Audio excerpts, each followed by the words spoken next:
GLPS Payanadam School Radio. Hello dear friends, I am Krishna Kumar Mash. Welcome to Day 8, Come Let's Talk. Come Let's Talkന്റെ 8ാം ദിനത്തിലേക്ക് ഏവരെയും സ്നേഹത്തോടെ സ്വാഗതം ചെയ്യുന്നു. കൂട്ടുകാരെ, ഇതുവരെ അഭ്യസിച്ച ഭാഗങ്ങളൊക്കെയും നിങ്ങൾ പരിശീലിക്കുന്നുണ്ടല്ലോ അല്ലേ? ധൈര്യമായി ഉപയോഗിക്കൂ. ഇംഗ്ലീഷ് നിങ്ങളുടെ കൂട്ടുകാരനായി മാറും. ഇന്ന് നമുക്ക് ഇംഗ്ലീഷ് ഭാഷയിലെ മറ്റൊരു കാര്യത്തിലേക്ക് കടക്കാം. നിങ്ങൾക്ക് മറ്റൊരാളെ സഹായിക്കണമെന്നുണ്ട്. അപ്പോൾ നിങ്ങളുടെ സഹായം ഓഫർ ചെയ്യുന്നത് എങ്ങനെയാണ് എന്നൊന്ന് പരിശീലിച്ചാലോ? അല്ലേ? താങ്കൾ ഒരാളെ കാണുന്നു, അയാൾക്ക് എന്തോ ഒരു സഹായം നിങ്ങളിൽ നിന്ന് ആവശ്യമുണ്ട്. അത് ചോദിക്കാൻ അയാൾക്ക് ചെറിയൊരു മടിയുമുണ്ട്.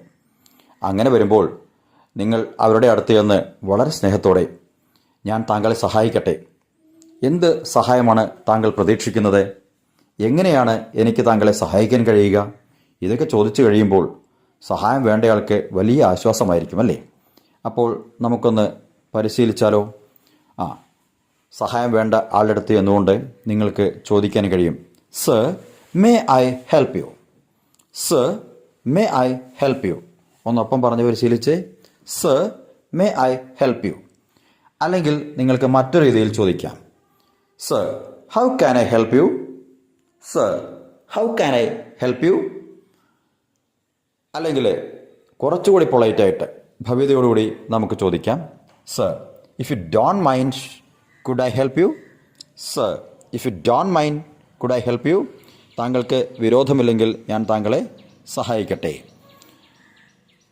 What kind of help do you expect, sir what kind of help do you expect. ഇങ്ങനെ വളരെ സ്നേഹത്തോടു കൂടി ചോദിക്കുമ്പോൾ അത് കേൾക്കുന്ന ആൾക്ക് വലിയ ആശ്വാസമായിരിക്കും അല്ലേ? നിങ്ങൾ ഇതൊന്ന് പറഞ്ഞ് പരിശീലിക്കൂ. ഇതിനുള്ള മറുപടി എങ്ങനെ കൊടുക്കാം എന്നുകൂടി പരിശീലിക്കണേ.